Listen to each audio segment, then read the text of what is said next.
Because of the following special program, Wonder Woman and the Incredible Hulk will not be presented this evening.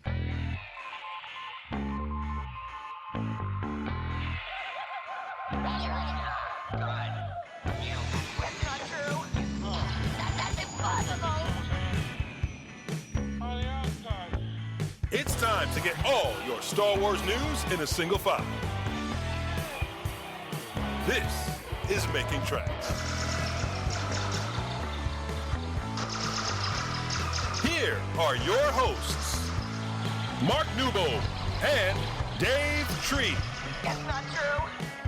That's impossible.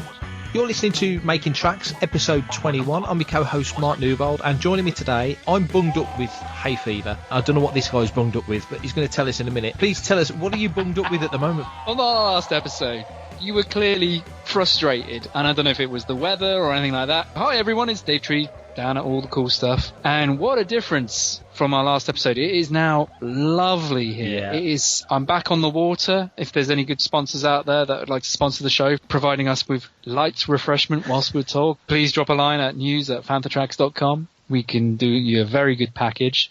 But yeah, it's scorching. It's really hot. It's really hot, and I love it. Finally, in the last closing days of June, Yes. We've actually got a little bit of summer, at least down here. I mean, what's it like up at your end?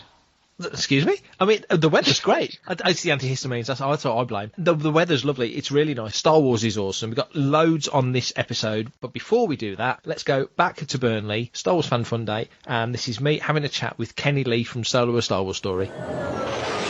How many of these shows have you done so far? Is this fairly early in your... It must be because Solo only came out last year. Yeah, it is fairly early for me because it's like my third show, but it's my third show, but it's the biggest one of this sort of caliber for me anyway. So yeah. So what do you think to it?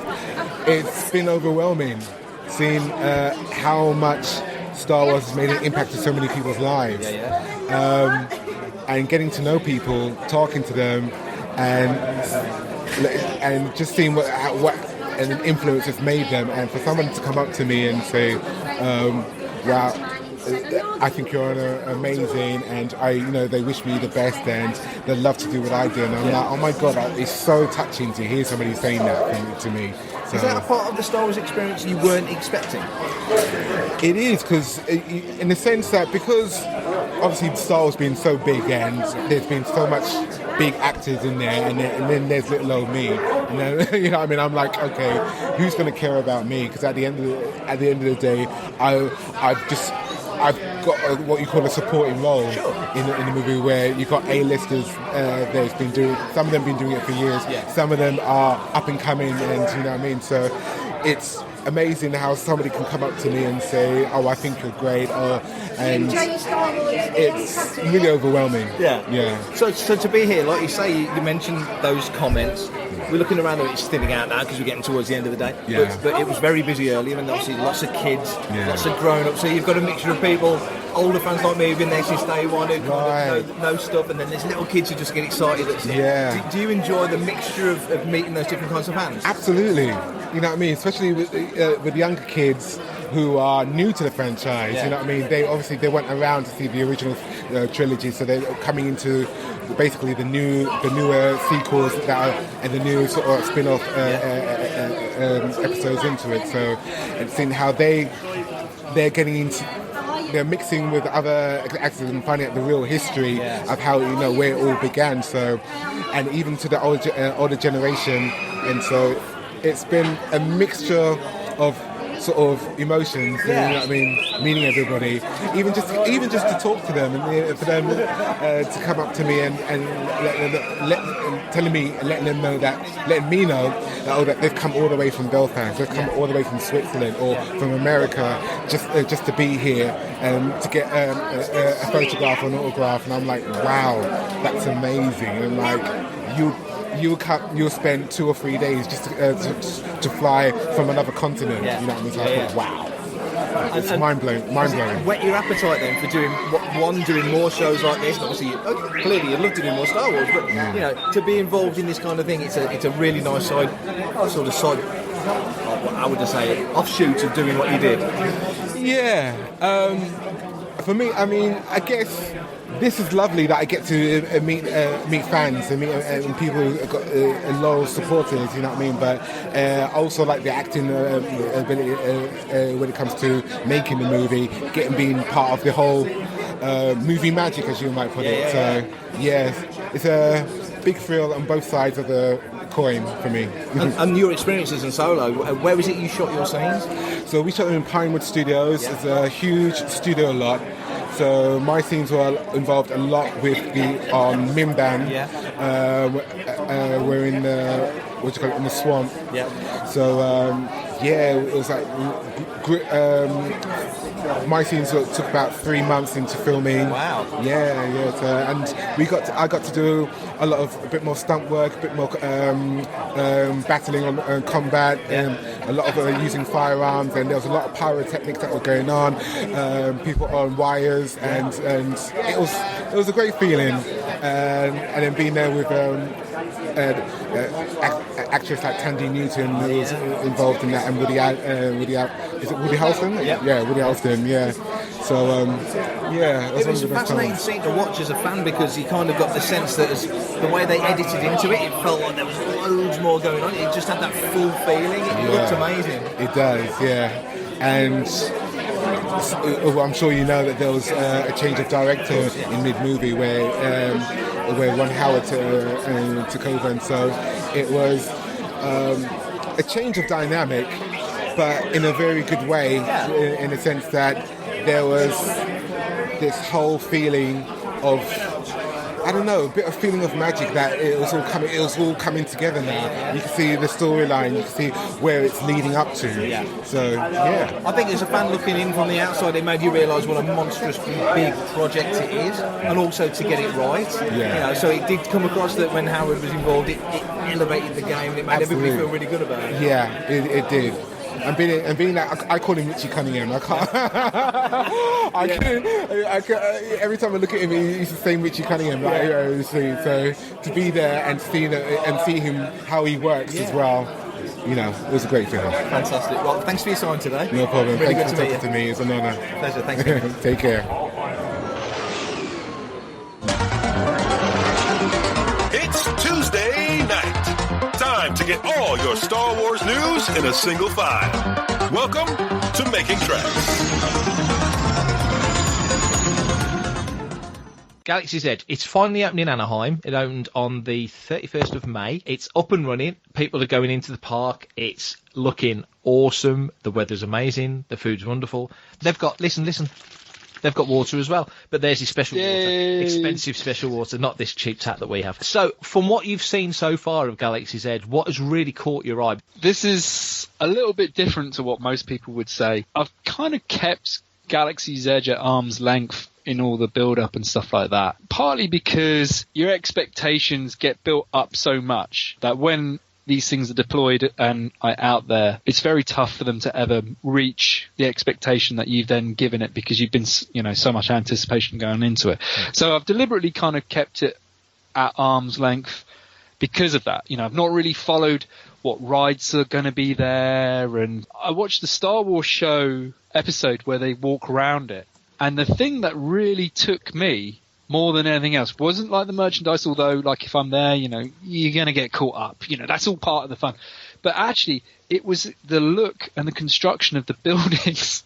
So, hello. A few years ago, I really, really, really wanted to do Farthest From as like a Tatooine market. I remember. And we went through so much aggro trying to get these stalls to have awnings and stuff like that. And at one point we were going to be using the town hall, we were going to be putting sand in there, and the town council were no way. And then we're going to be putting down carpet instead to kind of give you that desert look, and scaffolding and cables going backwards and forwards, and we got stuff built. And you're never ever going to be able to replicate that feeling of, oh yeah, I'm in a Star Wars. It's still going to look just like a bit of wood and a bit of MDF, and it's just not going to carry it off. And I loved watching on the Star Wars show where they're going down the marketplace, because you got all of those awnings, which was exactly in my pea-brain mind what I was thinking, yeah, that's exactly what I wanted. And you had all the different types of shops with like the antique one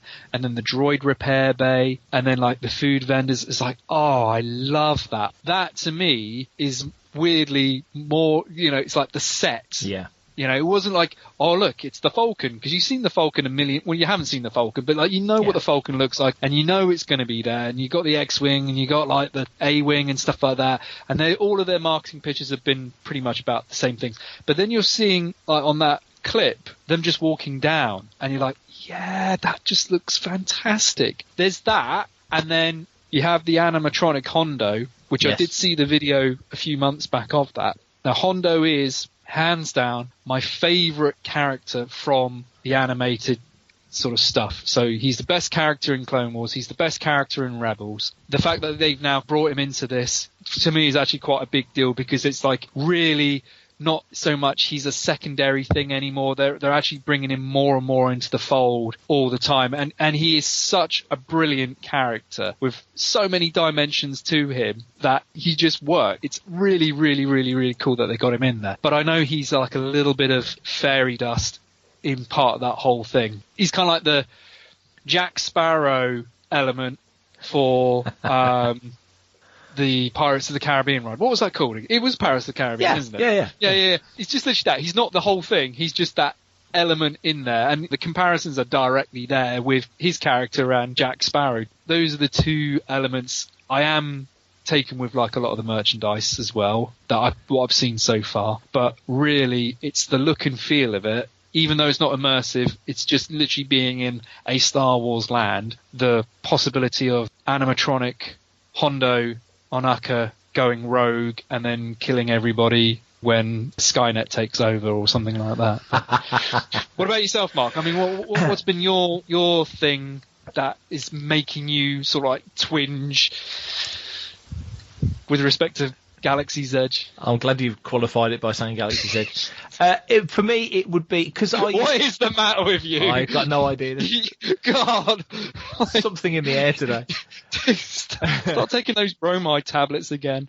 What do you mean again? For me, it's because I used to write a lot of fanfic when I was a kid. So for me, I had a character called Yan, and he was a smuggler, and it was very Han Solo, obviously. So starports and that sort of side of the galaxy is what interests me. The sort of day-to-day, like a businessman in Star Wars sort of thing, which my character was. So to be in Black Spire Outpost and be on Batuu and basically see parts of a starport and just walk around shops and places like that, that's what's lighting me up. So yeah, the merchandise looks amazing, but I'm kind of, in a weird way, turned off by the merchandise because there's so much of it. Not that I'm a completist, I'm not a completist. I like bits of everything. So it should kind of fit well within my wheelhouse because I like to have eclectic stuff. But that being said, there's part of me, it's kind of like there's so much. It's kind of imposing almost, there's so much of it. I always buy little bits and bobs anyway, so I'll still get bits of tap. But no, it's just the being there. And one of the things, I love Universal, so I love the Harry Potter stuff because I'm a big Potter fan as well. So I love being at sitting in the Leaky Cauldron, just eating my dinner in the Leaky Cauldron, looking around, seeing all the stuff on the walls. And I'm looking forward to doing that at Galaxy's Edge. So it's the Falcon ride looks amazing. I know Rise of the Resistance isn't ready yet, but that looks fantastic from what we've seen of it. When they get that working properly, that'll be amazing. Yeah, just to be there, I think, will be the thing. And like I say, if you've got the right time of year, and obviously Orlando will have the advantage, I guess, over California, although I don't know. The weather's pretty much always great in California, isn't it? So, you're going to have that nice temperature and the weather's going to be good. It's going to feel like you're somewhere exotic. So that's what's doing it for me. Anywhere's better than here is what you're saying. Pretty much. I mean, it's going to be interesting when they open the one in Paris because that's a couple of years away, I think, yet. And it's half the size from what I understand. It's nowhere near the scale. But it's going to have one of the rides there. It's going to be fantastic. But as well as I know, Paris can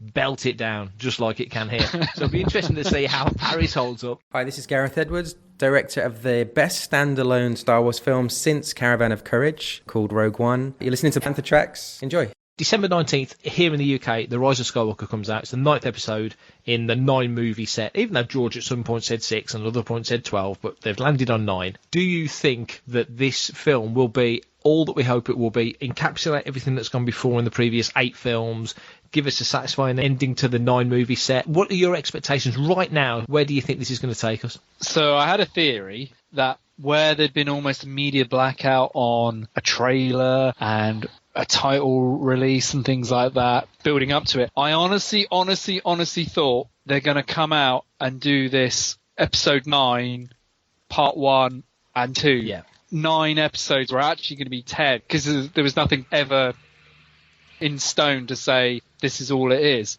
The cynic in me knows that they won't call it quits after this. Yeah. They've only done arguably 3 films out of the whole franchise, and then like 2 spin-off stories so far, a couple of like TV shows in the works. That timeline starts with Phantom Menace, finishes with the Rise of Skywalker. You've got things that go on in between and scope there. They're going to take it beyond this in one form or another. And you can read into what they say about the title. Does that actually set it up for more films beyond? You know, and we know, like you said straight away, 12 films, then 9 films. They've rewritten and done a U-turn on what's official and what's not.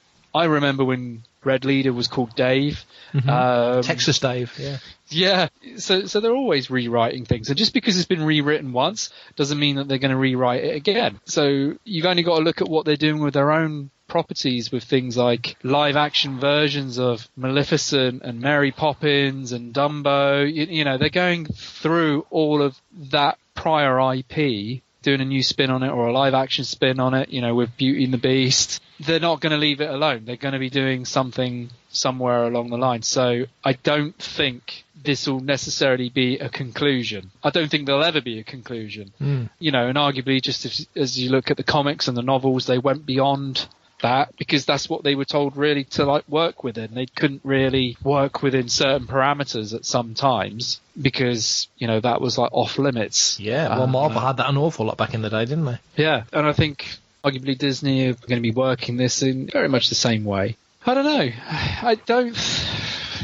Genuinely, to say that Ray Finn and Poe, that's it for them, I don't think so. Well, the actors and actresses, they're all playing their age where they were brought into the franchise. Yeah.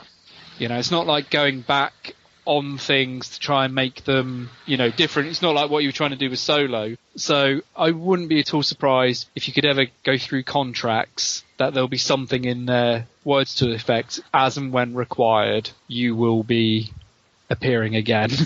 Yeah.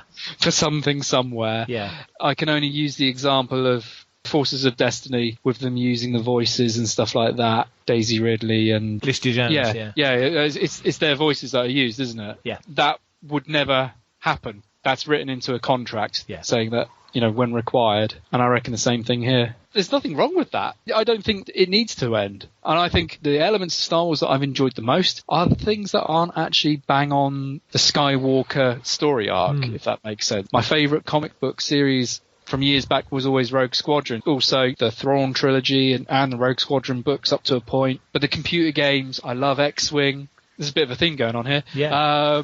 But like things like Knights of the Old Republic, you know, none of those were like Skywalker-led storylines. Totally agree. Yeah, they are some of my favourite stories. You know, I love Solo. I love Rogue One. And I personally think that they're stronger stories than what you've got with the sequel trilogy. So, you know, as long as there's always content, it's always good. It's a good point you make, though, that I think the difference is when Mark, Harrison and Carrie finished Return of the Jedi, they really did think that was it. Because George was already talking about going back, and you're not going to use those actors to go back, and they could never have conceived of Star Wars coming back again for a third time. It was a different landscape then, wasn't it? Whereas now, you know that they'll finish Rise of Skywalker 3 years later, they start with the new trilogy in 2022, and you've got a film every 2 years. And yeah, I think you're right. I think even though this is the end, and they've got to make it feel like it's the absolute definitive end, like they did with Revenge of the Sith. The circle is now complete, and that's it, done. We may do animation, but, and of course Disney gets involved and buys Lucasfilm, and everything changes. But yeah, I agree. I don't see this as being an end, because the scope of Star Wars is so big, the galaxy is so big. And personally, for me, and I'm 99% sure they are going to do some Old Republic, so you are going to go back before the Phantom Menace. But if somebody somewhere said, right, the furthest back we'll ever go is Phantom Menace, and the furthest forward we'll ever go is Rise of Skywalker, because 60-odd year window of Star Wars to fill. Which is huge. Which is enormous. And exactly to your point, it's like, you can do X-Wing stories in there, you can do Han Solo or smuggler underworld stories. There are other factions all around the galaxy having massive conflicts, you would think, that have nothing to do with the Rebellion versus the Empire. It's a monstrously big galaxy. That's why it frustrates me that they can seemingly fly from A to B in no time now. That annoys the hell out of me because that's just made the galaxy feel small when it's not. It's enormous. Not unless you're in that giant Snoke spaceship and all you're doing is just chasing people and lobbing mortar shells in space. Now, what I mean is, where they're trying to get away, and it's kind of like, up to this point, you send 1 million TIE fighters in to kill stuff. You don't really value life or the lives of your soldiers. You're just going to overrun them. Or you just go out of hyperspace and, cut them off or whatever. There's 1,000,001 things. Interdictors. We're just going to, do this slow space pursuit. Like Master and Commander style. You know what that reminded me of, though? Do you remember Speed with Keanu Reeves and Sandra Bullock? Kinetic, action, moving, lots of pace, thrills and drama. And then Speed 2 wasn't quite so... I think you know where I'm going. You know where I'm going with this. Had none of that. Speed 2 had Tamira Morrison in, which was great, but Speed 2 wasn't quite so good. Do you remember Speed 3? Father Ted with the milk float? Oh. And they're going towards the boxes. That reminds me of that space chase. But the point being is that it's this huge galaxy, and you've got that big time span, all that space and all those lives and all those people. If they said we're going to set all Star Wars within that 60-year time period, because all the characters we know and love are in there, everybody's in there, Rey and Finn, and they're all in Max there. Max Rebo. Lobot Adventures. Lobot was nearly in the new Spider-Man film. Have you heard this? No. Apparently, I've only briefly read it, but the way that it read to me was that there's a scene where Spider-Man gives away his Star Wars toys, but decides to keep one back, and the only figure that he keeps back is Lobot. But it didn't end up in the film, which I thought was kind of cool. And I want to see Lobot again. I really hope Lobot, in some form or fashion, is in Rise of Skywalker. That would be awesome. So I'm really hopeful for Rise of Skywalker. I think there's lots of, from what we've read, different people have said, there's loads of holdovers from the previous films. Obviously, they've got a lot to wrap up from The Last Jedi to tie off bits from that, and Force Awakens the same, because they're basically one film. In my mind, they're one film because they're so chronologically tight to each other. And it's got to have its own adventure. There's new characters coming in, so I'm really stoked for what's coming. I'm excited for Rise of Skywalker. I think it's going to something really, really special. So fingers crossed when we find out on the 19th of December, unless people are lucky enough to get to the premiere. Hopefully they'll have another premiere at the Albert Hall or something like that. We'll have to have a Fantha outing, I think, for that one. You might have to wheel me up into the big smoke. Not that I'm in a wheelchair, but I was going to say, what have you done? Are you going to break your ankle? What are you doing? Yeah, well, now you've jinxed it. I'm probably going to do that.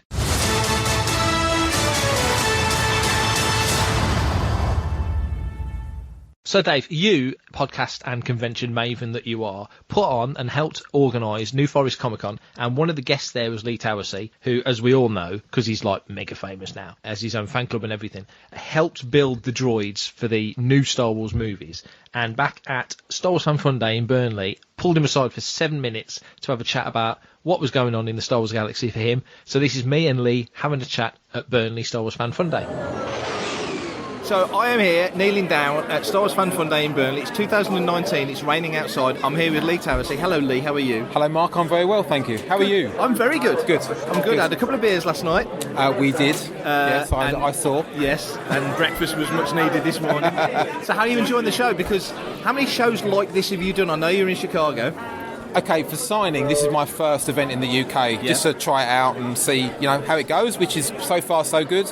But of signing events, I've done a few in America, so it's about the 4th or 5th event I've done. Yeah. But this is a great event. I was going to say, this has got such a good reaction from people and such a good reputation from folks. What's your feelings on it? Because it's very much, there's kids all around, it's very family friendly. It is indeed, yeah, that's the thing. It's family friendly, it's very relaxed. You've got a good selection. I've just saw the stands up the other end, the stalls with the traders. Then you've got the autograph area and you've got the photo ops, and it's just got a nice feel about it. They've just obviously, I think it's pretty much the same every year with a change of celebrities and so on.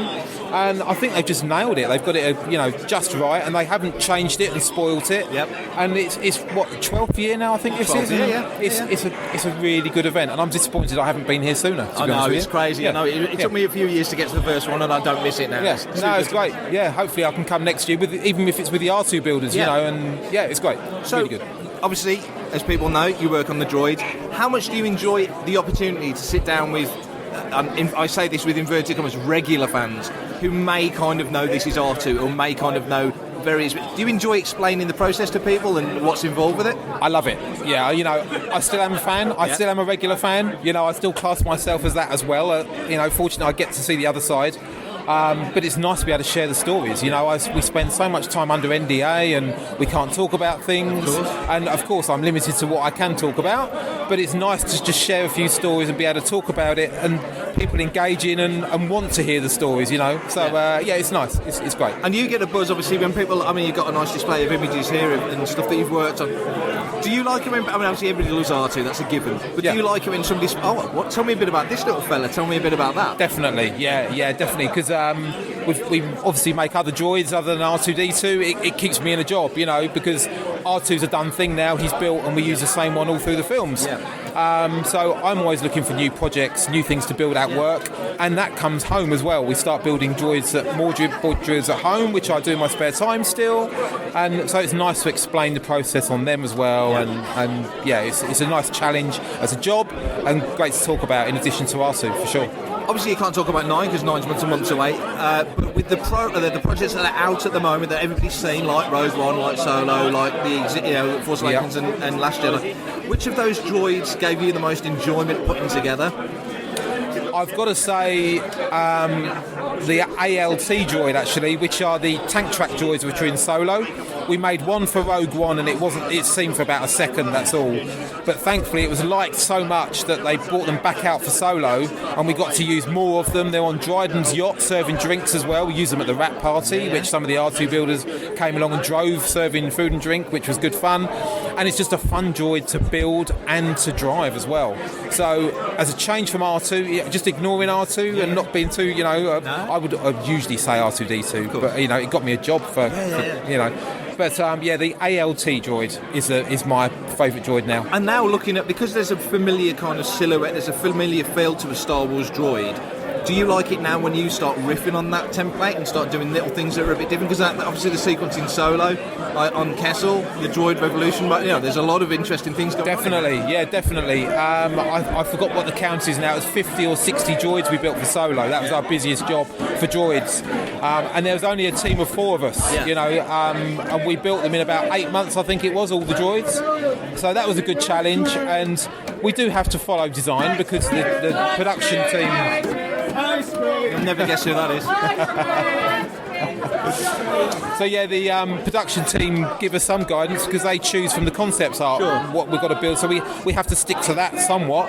But we do freestyle it a little bit, and have our creative input as well. So which is fun to do. I was going to ask that. How much latitude do you have? Because it's one thing having it drawn in 2D or even 3D, but when you've got those physical materials in your hands, I'm assuming sometimes other ideas come up and options come up. Definitely, because we don't always get a 360 view from the concepts art either. So what's going on the reverse side of the droid, maybe not a given thing.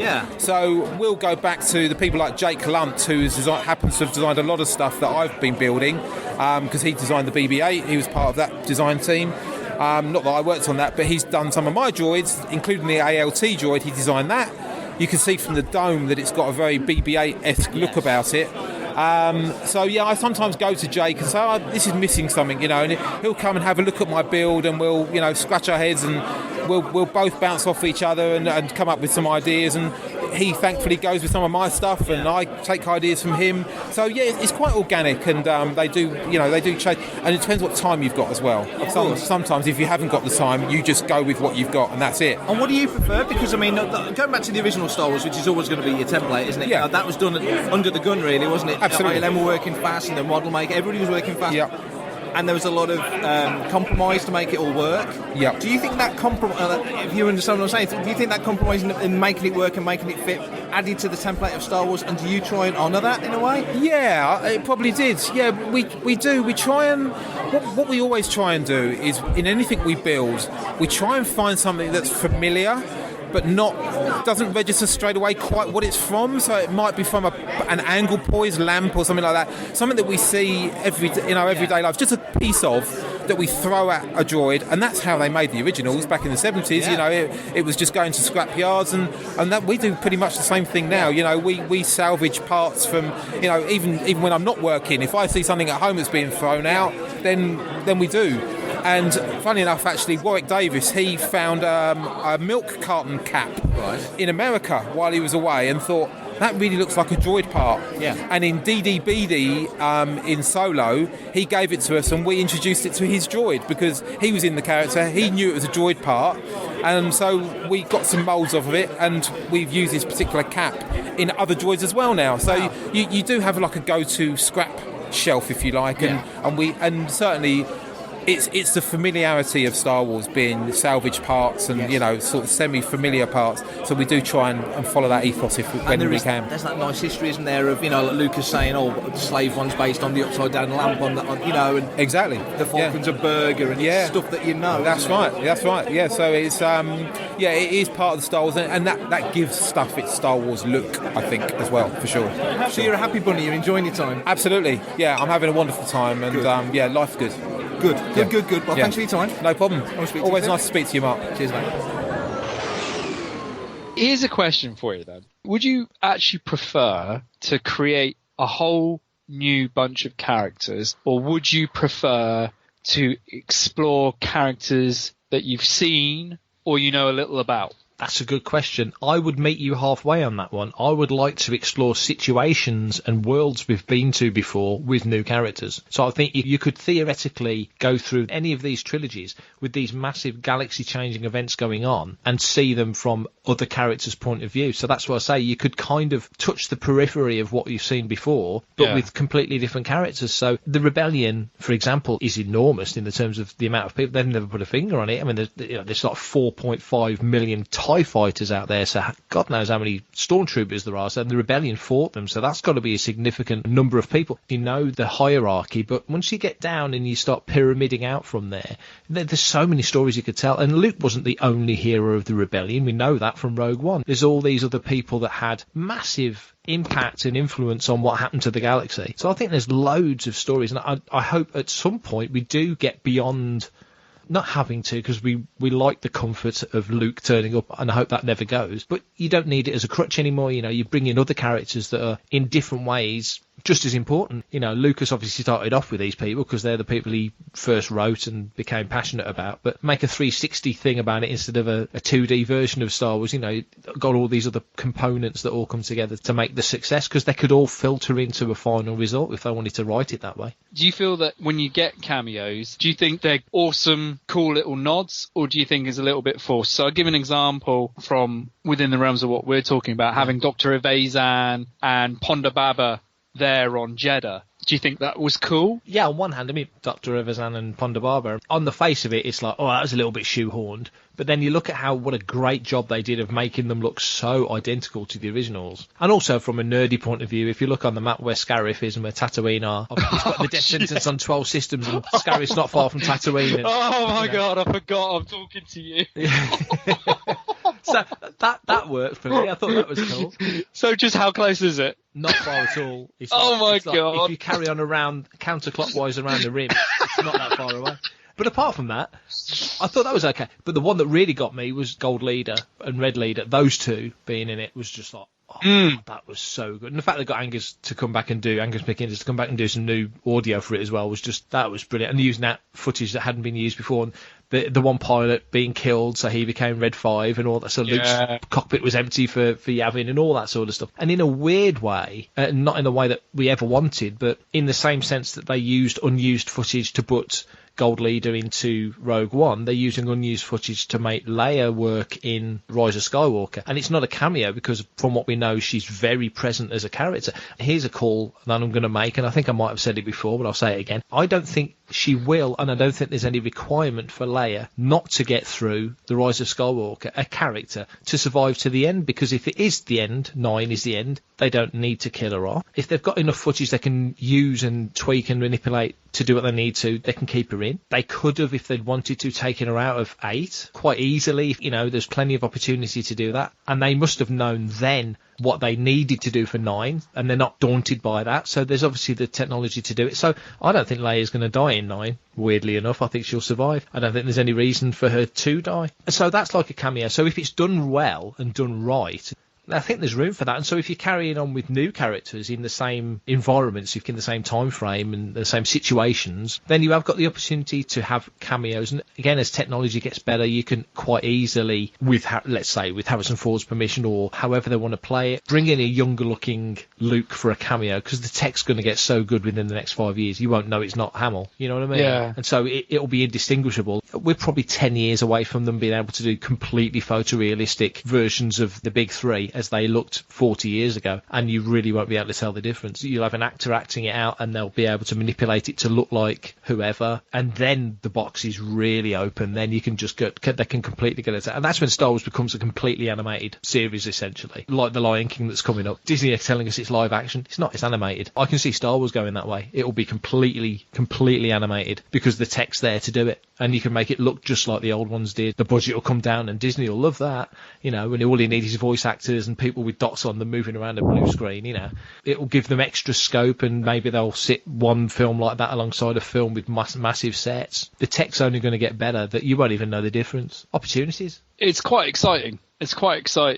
And the things that are knocked out now, we would never have dreamt about back on the prequel trilogy. No. I look back to that first Celebration Europe, and they had the trailer for the Clone Wars cartoon, and you were just like, oh wow, it was just mind-blowing. And we're going to be moving into a new era regardless with live action TV series. That's going to be like mind-blowing. But I will still maintain that the Rise of Skywalker is Rey. She is a clone and product of the severed hand of Luke from like Empire Strikes Back. I'm still maintaining this. You hear me, Nick Brokenshire?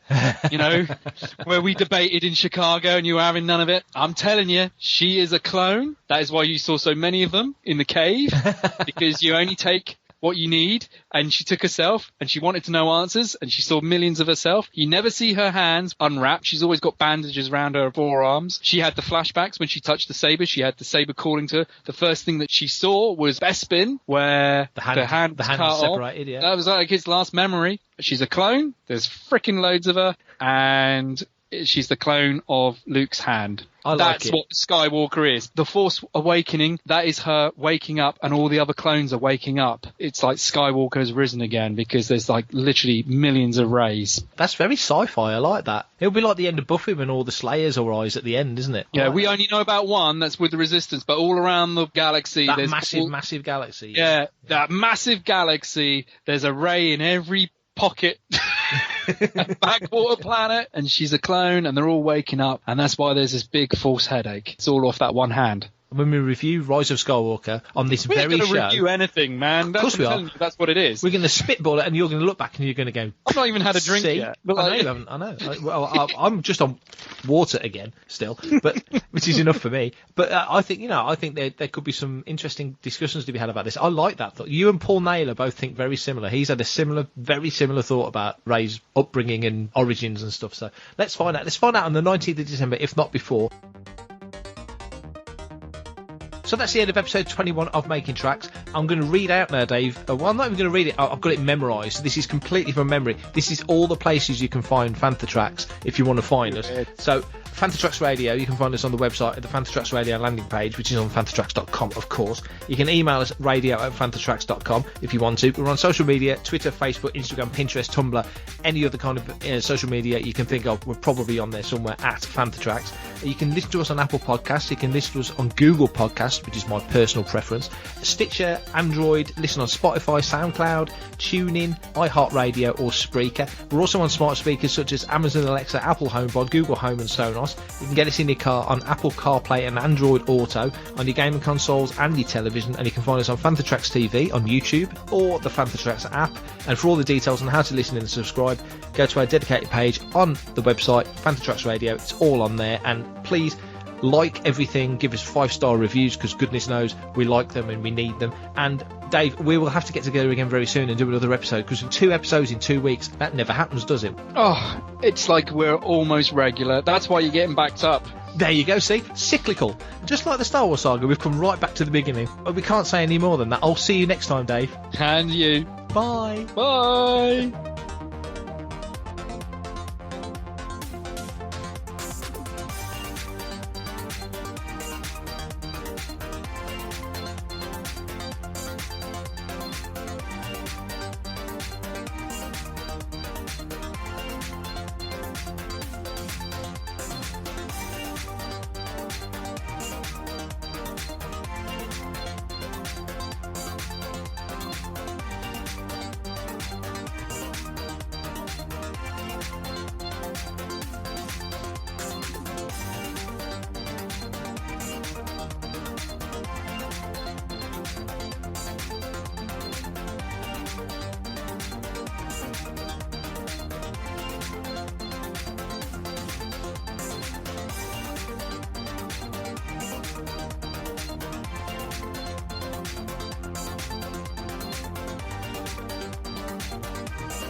Unprepared and unrehearsed as usual.